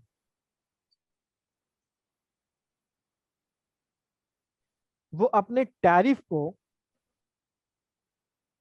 36% कम करेंगी, और जो डेवलपिंग कंट्री हैं वो 21% कम करेंगी। कब से कम करेंगी? 1995 से अगले 6 सालों में, यानी कि 1995 से लेके अगले 6 सालों में डेवलप्ड कंट्रीज अपने टैरिफ को 36% कम करेंगी, उस लेवल से जिस लेवल पर वो 1995 में था। और डेवलपिंग कंट्री भी 1995 में जो टैरिफ था, जो इंपोर्ट ड्यूटीज थी, उनको 21% कम करेंगी। क्लियर? सर एक बार फिर से बोल दीजिए। हाँ, यहाँ पर 1995 में ये एग्रीमेंट साइन हुआ, और ये कहा गया कि 1995 में जो इंपोर्ट ड्यूटी है, उन इंपोर्ट ड्यूटी को कम किया जाएगा, अगले 6 सालों में कम किया जाएगा। कितना कम किया जाएगा? तो डेवलप्ड कंट्रीज 36% कम करेंगी, और डेवलपिंग कंट्रीज 21% कम करेंगी। ठीक है, यस सर। इसमें कोई दिक्कत नहीं, सबने मान लिया। अब दूसरा आता है, दूसरा है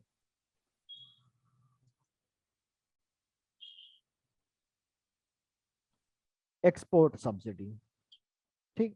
अब एक्सपोर्ट सब्सिडी, देखिए किसी भी देश के लिए इंपोर्ट से ज्यादा एक्सपोर्ट फायदेमंद होता है, क्योंकि एक्सपोर्ट से हमारे यहाँ फॉरेन करेंसी आती है, हमारा माल बाहर बिकता है, देश समृद्ध भी होता है। तो हर देश अपने एक्सपोर्ट को बढ़ावा देना चाहता है, और इसीलिए हर देश अपने एक्सपोर्टर्स को भी बढ़ावा देता है, और अलग अलग स्कीमें लेके आता है, जिन स्कीमों के अंतर्गत एक्सपोर्टर्स को प्रोत्साहित किया जाता है कि वो ज्यादा से ज्यादा माल एक्सपोर्ट करें। ठीक, इसमें कोई खराब बात नहीं है, लेकिन ये खराब तब हो जाती है जब अनफेयर तरीके से एक्सपोर्ट्स को बढ़ावा दिया जाता है, जैसा कि मैंने आपको चाइना वाले एग्जांपल में बताया। ठीक है। अब एक्सपोर्ट सब्सिडी देने के कई तरीके हैं। जैसे कई बार क्या होता है कि सरकार एक्सपोर्टर्स को सीधे पैसा दे देती है। ठीक है, सीधे पैसा दे देती है, या एक्सपोर्टर्स को लोन पर इंटरेस्ट सब्सिडी दे देती है या उनको टैक्स बेनिफिट दे देती है। एक्सपोर्टर को सीधे पैसा कैसे दे देती है? बहुत साल पहले जब WTO का एग्रीमेंट साइन नहीं हुआ, तो उसके पहले सरकार एक पॉलिसी लाई थी, उसमें यह कहा गया था कि जो एक्सपोर्टर्स हैं वो जितने का भी माल एक्सपोर्ट करेंगे, अब जैसे आप एक्सपोर्टर हैं और आपने फॉर एग्जांपल 100 करोड़ का माल एक्सपोर्ट किया, तो एक्सपोर्ट में तुरंत पैसा नहीं मिल रहा है, आपका तो पैसा फंस गया ना, जब तक कि आपका पैसा उस देश से आपके पास नहीं आ जाता है। फंस गया कि नहीं फंस गया, है ना? जी सर। ठीक है, तो सरकार ने क्या कहा कि जितने का भी माल आप एक्सपोर्ट करेंगे उतना पैसा हम आपको कंपनसेशन के रूप में दे देंगे, और जब आपका पैसा आ जाए तो आप वो पैसा हमको वापस कर देना। तो ये एक्सपोर्टर को सीधे पैसा दे देना हुआ। या एक तरीका ये है कि एक्सपोर्टर अगर कोई लोन लेता है अपने एक्सपोर्ट ओरिएंटेड एक्टिविटीज के लिए, तो वो कहता है कि उस लोन पर जो भी इंटरेस्ट है वो ब्याज नहीं पड़ेगा, या अगर नॉर्मल जो ब्याज का रेट है वो 12% है, तो एक्सपोर्टर अगर कोई लोन लेगा तो एक्सपोर्टर को उस लोन पर केवल 8% ब्याज देना पड़ेगा या 4% ब्याज देना पड़ेगा। तो ये ब्याज पर छूट हो गई। या टैक्स बेनिफिट दे देते हैं कि आपने अगर एक्सपोर्ट किया है माल, तो आपको एक्सपोर्ट किए गए माल पर कुछ परसेंटेज के हिसाब से टैक्स नहीं देना पड़ेगा, उस पर जो भी प्रॉफिट हुआ उस पर आपको टैक्स नहीं देना पड़ेगा, या ऐसे ही संबंधित किसी भी प्रकार का टैक्स बेनिफिट प्रोवाइड कर दिया। तो ये क्या कर रहे हैं, इस तरीके से एक्सपोर्ट को प्रमोट कर रहे हैं। ठीक है, इसमें कोई खराबी तो है नहीं। तो एक लेवल तक ये परमिटेड है, लेकिन उसके बाद ये डिस्टॉर्टिव हो जाते हैं। जैसे चाइना ने किया, अभी हम लोगों ने एग्जांपल देखा, चाइना ने किया। तो अगर ये एक लिमिट से ज्यादा एक्सपोर्टर्स को बेनिफिट दे रहे हैं जिससे कि वो दूसरे देश में सस्ते दाम पर, सामान्य कीमत से भी कम दाम पर माल को बेच सकें, तो हम इस प्रैक्टिस को डिस्टॉर्टिव प्रैक्टिस मानते हैं। एक प्रकार की ऐसी प्रैक्टिस मानते हैं जो अंतरराष्ट्रीय व्यापार को नुकसान पहुंचाती है। और इस केस में WTO ने कहा कि ये नहीं चलेगा, इस एग्रीमेंट में कहा कि ये नहीं चलेगा, इनको कम करना पड़ेगा आपको। यानी कि ये जो आप एक्सपोर्ट सब्सिडी दे रहे हैं, किसी भी रूप में दे रहे हैं, इन एक्सपोर्ट सब्सिडीज को कम करना पड़ेगा। और इसको कम करने के लिए भी समय सीमा कितनी दी गई? 6 साल। ठीक, और यहां पर भी कहा गया कि जो डेवलप्ड हैं और जो डेवलपिंग कंट्रीज है वो एक्सपोर्ट सब्सिडी को कम करेंगे। 36% ऑफ वैल्यू के हिसाब से कम करेंगे डेवलप्ड कंट्रीज, और 20% ऑफ वैल्यू के आधार पर कम करेंगी डेवलपिंग कंट्रीज। 36% और 24%, यानी कि जितनी भी वैल्यू की सब्सिडी दी जा रही है, डेवलप्ड कंट्रीज उनको 6 सालों के अंदर 36% से कम करेंगी, और डेवलपिंग कंट्रीज उनको 24% से कम करेंगी। क्लियर? 24 या 21?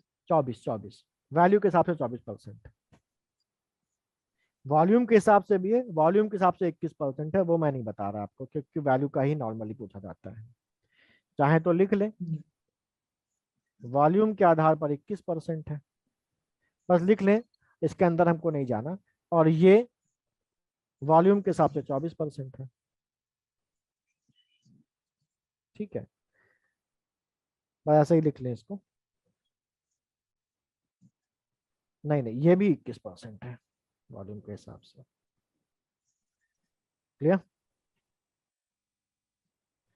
इसमें भी कोई समस्या नहीं, सभी देश इसको भी मान गए।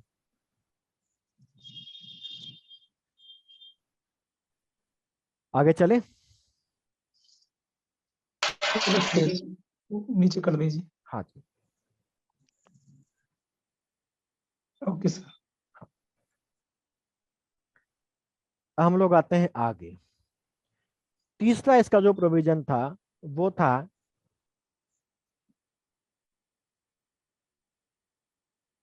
Domestic support. डोमेस्टिक सपोर्ट का मतलब ये है, ये सीधे सीधे हमारे एमएसपी के विरुद्ध था।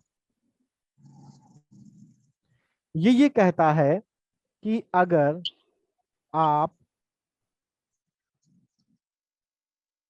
प्राइस सपोर्ट के द्वारा अपने घरेलू उत्पादन या डोमेस्टिक प्रोडक्शन को बढ़ावा देते हो तो इसे ट्रेड डिस्टॉर्शन माना जाएगा।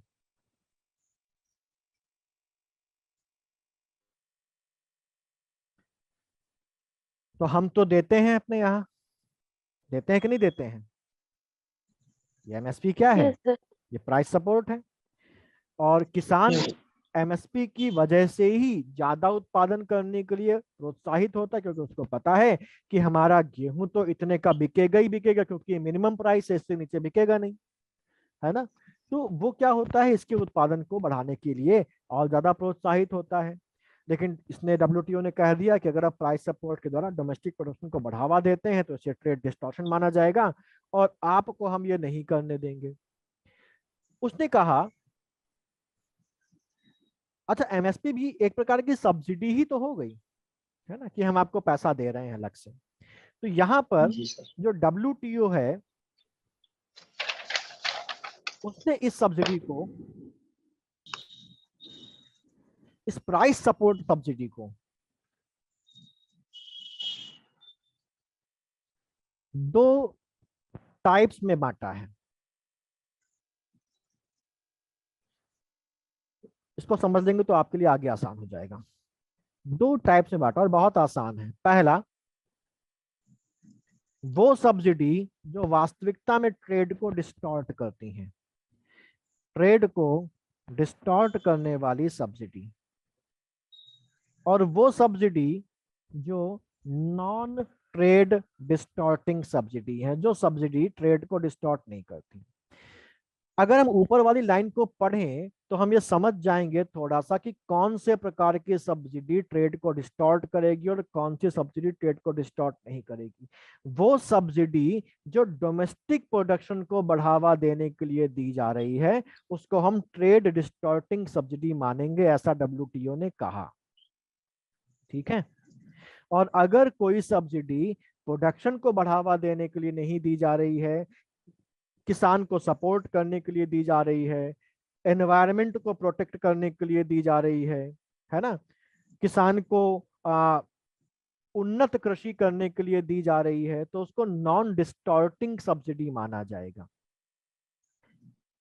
तो ट्रेड डिस्टॉर्टिंग सब्सिडी मतलब किसी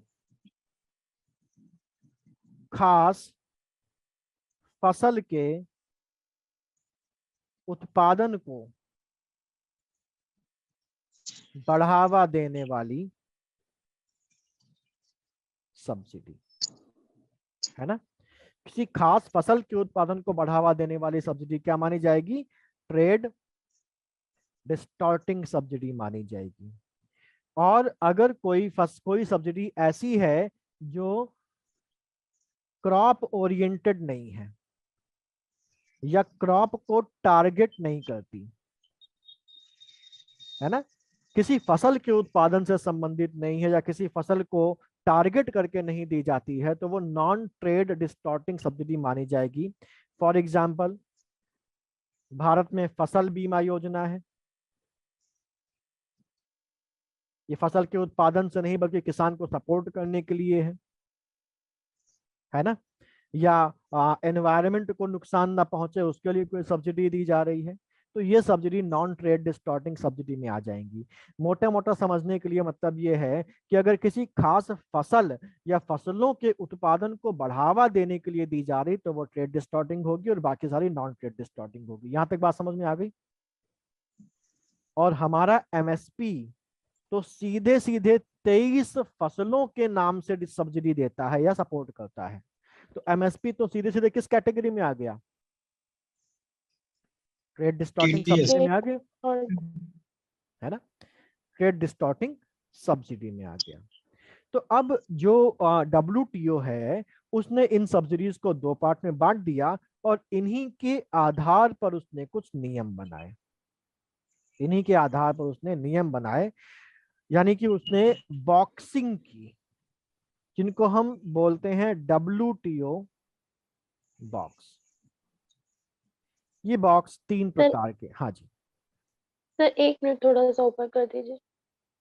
समझ में तो आ रहा है ना आप लोगों को? Yes sir. यस सर ये sir non non non trade distorting वाले में क्या लिखे sir? Crop on. Crop oriented या क्रॉप टारगेटेड नहीं होती है, यस है ना? ये क्रॉस लगा ना, नहीं होती है। Hello sir. हाँ जी, सर जैसे सेज की स्थापना की गई थी, जैसे स्पेशल इकोनॉमिक जोन, सेज तो तो वहां पर एग्रीकल्चर में नहीं है ना, वो तो इंडस्ट्रियल में जाएगा। अभी हम लोग एग्रीकल्चर की बात करते हैं। अच्छा अच्छा, okay sir, thank you sir. चलें आगे, हो गया चलो। Nandini ji? Yes yes sir. तो ये 3 बॉक्सेज है जिसको हम बेसिकली सब्सिडी बॉक्स के नाम से भी जानते हैं। इनमें से एक है हमारा ट्रैफिक सिग्नल्स के आधार पर ये नाम रखे गए हैं। Green box, amber box, amber को हम रेड बोलते हैं, है ना? रेड, रेड को ही एम्बर बोला जाता है। एम्बर बॉक्स और blue box. Green box subsidy, amber box subsidy और blue box subsidy. Blue box को किनारे करते हैं हम ग्रीन। और अब यहाँ पर ग्रीन का मतलब क्या होता है? ग्रीन सिग्नल का मतलब आप जानते हैं, अलाउ, जाओ, है ना? तो ग्रीन बॉक्स में हमारे पास आती हैं नॉन ट्रेड डिस्टॉर्टिंग सब्सिडीज, यानी कि इन पर WTO कोई रोक या लिमिट नहीं लगाता। इन पर WTO कोई भी, अब मेरी आवाज क्लियर है ना आप लोगों को? जी सर। ठीक। WTO यस कोई रोक या लिमिट नहीं लगाता। ना तो वो किसी देश से कहता है कि इनको खत्म करो, ना वो कहता है कि इनको कम करो। क्यों? क्योंकि ये नॉन ट्रेड डिस्टॉर्टिंग सब्सिडीज है। तो ग्रीन बॉक्स में नॉन ट्रेड डिस्टॉर्टिंग सब्सिडीज आती हैं। कोई लिमिट नहीं लगाई जाएगी क्योंकि ये ट्रेड को डिस्टॉर्ट नहीं करती हैं, जितना मर्जी उतना दो। WTO का इससे कोई मतलब नहीं। एम्बर बॉक्स यानी कि रेड सिग्नल। रेड सिग्नल क्यों? क्योंकि ये कैसी हैं? ये ट्रेड डिस्टॉर्टिंग सब्सिडीज हैं। ये वो सब्सिडी हैं जो व्यापार को प्रभावित करती हैं, जैसे अपना MSP। एमएस।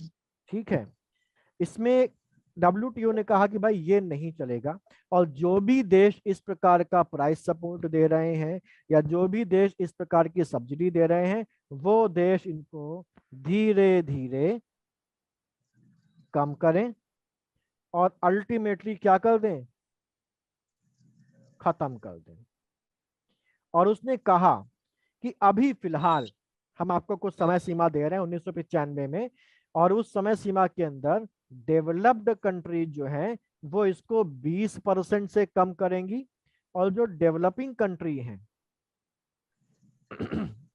वो अगर इस प्रकार की सब्सिडी दे रही तो 10% से कम करें, और धीमे धीमे आगे चल के इनको बिल्कुल खत्म कर दें। किसको दिक्कत होगी? भारत को दिक्कत होगी कि नहीं होगी? हमारी तो यस पूरी सर। अर्थव्यवस्था ही इस पर डिपेंडेंट है, सब्सिडी पर। ठीक है, तो यहां पर भारत जैसे देशों ने इसका विरोध किया और कहा कि भाई हम तो वैसे ही भूख से मरे जा रहे हैं। हमारे यहाँ तो बारिश होती है तो फसल हो जाती है, नहीं होती तो फसल नहीं होती। और भुखमरी सूचकांक पर आप देख लीजिए हम कहाँ पर स्टैंड करते हैं। और अगर हम ये काम नहीं करेंगे तो पहली बात तो हमारे जो किसान हैं उनका नुकसान होगा, और दूसरी बात, अगर MSP खत्म कर देंगे तो फूड कॉर्पोरेशन ऑफ इंडिया खरीदेगा नहीं तो पीडीएस खत्म हो जाएगा, मिड डे मील खत्म हो जाएगा, बफर स्टॉक खत्म हो जाएगा, फार्मर्स का नुकसान होगा। और हमारे देश में वैसे भी आप रीसेंट डाटा अगर एनसीआरबी को उठा के देखें तो जो डेटा है एनसीआरबी का वो ये कहता है कि रोज भारत में 10 किसान आत्महत्या करते हैं। हम तो किसानों को सपोर्ट करने के लिए एमएसपी लेके आए हैं, ना कि ट्रेड को डिस्टॉर्ट करने के लिए। हम अपने देश की भुखमरी से मरती हुई जनता को फूड सेफ्टी प्रोवाइड करने के लिए एमएसपी लेके आए हैं, ना कि इंटरनेशनल ट्रेड को डिस्टॉर्ट करने के लिए। डब्ल्यूटीओ ने कहा अच्छा ऐसी बात है, तो डब्ल्यूटीओ ने कहा कि ठीक है कोई बात नहीं, खत्म मत करो। उसने कहा कि अगर देना जरूरी है, अगर देना जरूरी है तो भी खत्म मत करो, लेकिन लिमिट में दो, तो भी लिमिट में दो। अब लिमिट क्या है, तो यहां पर उसने एक क्लॉज डाली, जिस क्लॉज को हम बोलते हैं de minimis clause, de minimis clause बोलते हैं इसको। इसमें इस प्रकार की सब्सिडी को खत्म करने के बारे में नहीं कहा, और कहा कि अगर देना बहुत जरूरी है तो इस क्लॉज को फॉलो करो और एक सीमा निर्धारित करो, इस सीमा से ज्यादा मत दो। सीमा क्या कही गई, इसमें कहा गया 10% of aggregate supply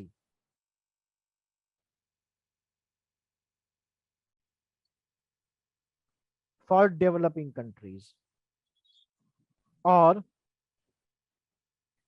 5% of total production of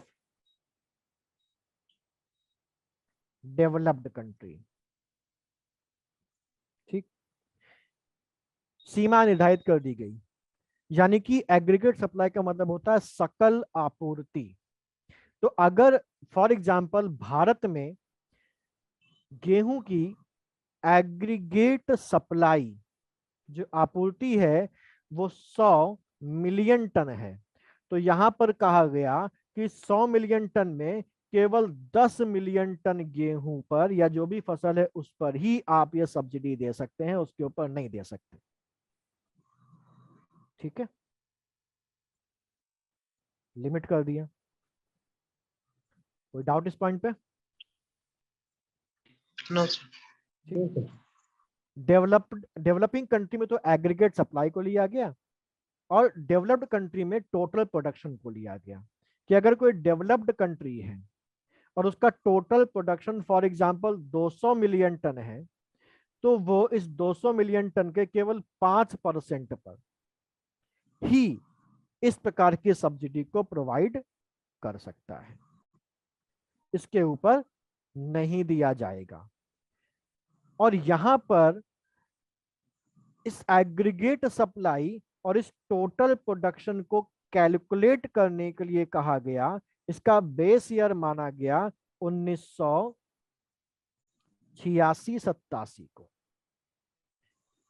अब इससे समस्या उत्पन्न हुई, इसने जितनी राहत नहीं दी उससे ज्यादा समस्या उत्पन्न कर दी। भारत जैसे देश में 10% ऊंट के मुंह में जीरा है, जिस देश की 75% आबादी किसी न किसी के खाद्य संकट से जूझ रही है, जिस देश में जो महिला और बच्चे हैं उनमें से 50% एनीमिया और आयरन की कमी से और कुपोषण से जूझ रहे हैं, और जिस देश में स्कूलों में बच्चों को लाने के लिए मिड डे मील जैसी स्कीम चलानी पड़ती है, उस देश के लिए 10% ना के बराबर है। और साथ ही साथ आपने जो प्राइस कैलकुलेट करने के लिए दिया वो 1986-87 का है, जो कि उस समय के हिसाब से बहुत कम था।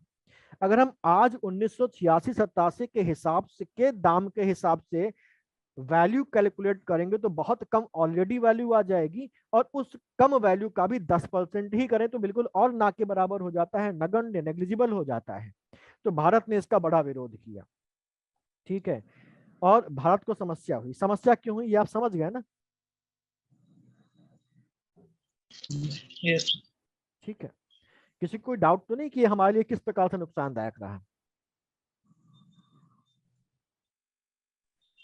तो जब विरोध शुरू हुआ इसका कि ये तो आपने और ज्यादा खतरनाक काम कर दिया, मतलब और ज्यादा आपने सुलझाने के बजाय और ज्यादा कॉम्प्लिकेट कर दिया इसको, हमारा कोई फायदा नहीं हुआ, इससे तो पहले ही रहने देते। तो 2013 में बाली में एक कॉन्फ्रेंस आयोजित की गई, बाली इंडोनेशिया में, और वहां पर एक पैकेज घोषित किया गया, इसको कहा गया बाली पैकेज 2013 में।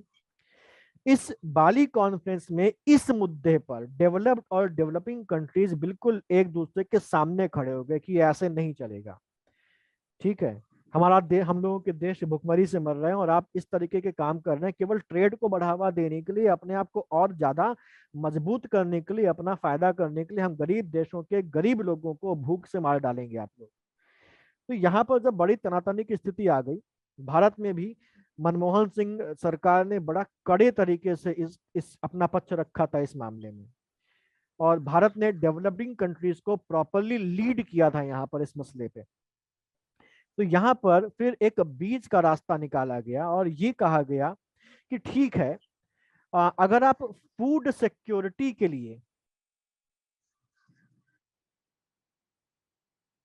एमएसपी पर खरीदना चाहते हैं तो हमें कोई दिक्कत नहीं, फूड सिक्योरिटी के लिए खरीदिए, ठीक है, आप स्टॉक होल्डिंग कर सकते हैं। और ये जो लिमिट लगाई है, इस लिमिट पर हम 4 साल के लिए